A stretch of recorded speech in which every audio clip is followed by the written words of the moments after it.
회사에서 핸드폰 충전도 못해요. 핸드폰 충전하는 거는 회사 전기를 훔쳐 쓰는 거랑 동일하거든요. 짜증. 네, 여러분 안녕하세요. 또 돌아왔습니다. 저희는 솔데스크의 사업의 원윤경 김진우 대리입니다. 안녕하세요. 반갑습니다. 근데 왜 옷 이래요 오늘? 근데 평소에 진짜 집에서 자주 입는 옷이에요. 저 오늘 보면은 막 다 해지고 난리 났거든요. 오늘은 그래도 특별히 또 일본 취업 관련된 얘기를 하는 날이니까 집에서 한번 들고 왔습니다. 네, 그러면 이제 1, 2편에 이어서 우리가 3부 이제 마지막 순서가 됐는데요. 일본 취업할 때 반드시 알아야 될 거, 이걸 알아보고 싶은데 뭐가 있을까요? 저 이거 진짜 하고 싶은 말 되게 많았거든요. 뭔데요? 아니야. 잠깐만. 이거 사투리 쓰면 안 되잖아. 뭐예요? 자, 여러분, 일본 취업 하실 때 면접 보실 거 아니에요. 면접 볼 때 제발 일본에 가고 싶은 이유를 말씀하지 마세요. 무슨 말이에요? 일본 가고 싶은데 말하지 말라고요? 당연히 뭐 일본 가고 싶으니까 일본 가고 싶은 이유가 있을 거라는 건 알고 있어요. 말해보라고 하면은 죄다 이제 일본 문화가 좋고 매니가 좋고 일본 여행 갔는데 너무너무 사람들이 친절하고 이런 거 말씀하지 말라는 거예요. 말할 수 있는 거 아니에요? 너무 말하지 심한데? 마세요. 그거 말하면 안 돼요. 알았어요. 말 되게 심하게 하네. 죄송해요. 말 좀 심하시네요. 말씀하면 뭐가 심해요. 솔직히 막말로 일본 문화가 좋으면 유학을 가도 되는 거고 여행을 가도 되는 거고 왜 취업이냐는 거죠. 그러니까 나는 일본에 가야 하는 이유를 설명하되 일에 결부지어서 말을 해줘야 된다라는 말입니다. 그럼 결론은 이제 면접관을 설득하라는 것 같은데 뭐 팁 같은 거 있어요? 있습니다. 여러분, 한국 가지 마세요. 그러니까 애국자가 되라는 말씀이신 거네. 물론 당연히 애국자는 돼야 되는 거고 다만 이제 국뽕을 채울 필요까지는 없지만 내가 만약에 한국에서 취업이 안 돼가지고 일본에 간다 이런 인상을 주면 안 된다는 겁니다. 그럴 수 있어요. 한국이 싫을 수도 있고 그거는 뭐 실제로는 아무 상관이 없는데 적어도 면접에서 티를 내면 안 된다라는 거고요. 막말로 이제 모국어를 쓰는 사회에서도 성공하지 못한 사람이 과연 다른 사회에서 성공할 수 있을까라고 생각한다면 쉽게 말하면 역지사지 한번 해보자는 거죠. 그럴 경우에 이제 이 사람들 받아줄 수 있을까라고 하기에는 좀 무리가 있다는 거죠. 즉 도망친 곳에 낙오는 없습니다.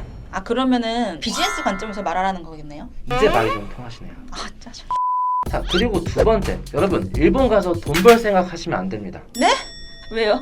자, 왜 돈 벌 생각하면 안 되냐? 일본이 지금 거의 20년 넘게 급여가 안 오르고 있어요. 그래서 지금 우리나라에서 시작하는 개발자로서 시작하는 친구들의 연봉이 오히려 일본에서 시작하는 것보다 좀 더 높을 수도 있다. 일단 세금도 우리나라보다 훨씬 많고 연금도 훨씬 더 많이 내야 되고 거주 2년차쯤 되면은 주민세도 꽤 많이 뜯어가거든요. 가구도 사야 돼. 정착하는 거니까 돈도 많이 들잖아요. 일반해요.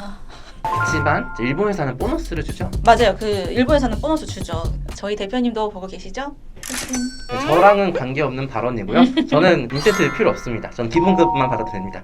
일본이 이제 급여적으로 조금 이제 빡센 부분들이 있긴 하지만 보너스로 어느 정도 채울 수도 있기도 하고 또 일본 회사들이 그나마 좋은 점 야칭 지원이라던가 교통비 지원이라던가 여러모로 여러분들 생활하면서 필요한 것들을 지원해주는 회사들이 좀 많다라고 말씀드릴 수 있겠네요. 근데 그게 몇 년 정도 일해야 되는데요? 구인표에 대부분 나와 있기도 하고요. 어느 정도 돈을 모을 수 있는 연차가 되려면은 그래도 조금 길게 봐야 되지 않나. 그래서 한 3년, 5년 깔짝하고 돌아올 거면은 돈을 준다거나 이런 건 불가능하다라고 볼 수 있겠습니다. 초년생들은 되게 힘들겠네요. 그러면 우리나라도 힘든 건 마찬가지긴 하지만 특히 우리같이 외국인으로서 다른 사회에 정착하기 위해서는 여러모로 감수해야 될 것들이 많다. 그러니까 너무 큰 기대를 하고 가진 마라. 또 눈물 젖은 벤또 맛도 좀 봐야죠. 근데 벤또 하니까 일본 사람들 진짜 벤또 많이 먹는데 우리나라는 사실은 도시락 잘 안 먹잖아요. 그렇죠. 우리나라는 뭐 한솥이나 편의점 도시락 먹긴 하지만 일본보다는 아무래도 조금 더 그런 비중이 낮기는 낮죠. 그런 것처럼 일본이랑 우리나라랑 또 비슷하지만 다른 부분들이 많기 때문에 한국인스러운 마인드를 몇 가지 버려야 될 것들도 있습니다. 근데 사람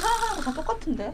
사람 사는 건 다 똑같은데 일하는 건 달라요. 좀 쉽게 말씀드리자면은 이제 일본 여행 같은 데 가시면 편의점 가시잖아요. 꼭 가시잖아요. 가면은 직원들 어때요? 항상 갖고 있고 이라시마세 이거 하고 있고 일하는 사람 중에 아무도 핸드폰 안 하고 있잖아요. 이런 거에 감명받아서 일본 취업 동기로 쓰시는 분들이 또 간혹가다 계시거든요. 맞아요. 근데 저도 그런 거 되게 좋게 보긴 했었어요. 그쵸? 근데 이거 우리가 일본에서 일할 때 똑같이 우리도 그래야 된다는 거예요. 비단 서비스직뿐만이 아니라 모든 업계가 우리나라랑 다른 부분들이 좀 있을 거예요. 그러다 보니까 한국인 입장에서는 굳이 저렇게까지 싶은 것들이 있어요. 예를 들어서 출근 시간이 9시면은 8시 반까지 와 있는다거나 또 융통을 발휘해줄 수 있는 부분 등에서도 굉장히 매뉴얼적으로 하거나 나쁘다 틀렸다의 문제가 아니라 우리랑 달라서 좀 적응이 어려운 부분들이 있는 거죠. 그러네요. 진짜 그건 좀 역지사지 해야 될 문제일 것 같긴 해요. 심지어 어느 정도냐면은 회사에서 핸드폰 충전도 못해요. 왜?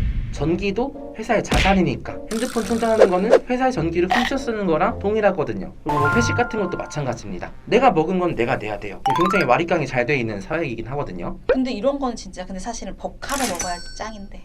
근데 이것도 저와는 관계없는 이제 원주임의 개인 발언입니다. 그럼 대리님 다음부터는 자비를 드세요. 오늘은 이제 여기까지 하시는 걸로 하고 만약에 반응이 좋으면 다른 주제로 다시 돌아오도록 하겠습니다.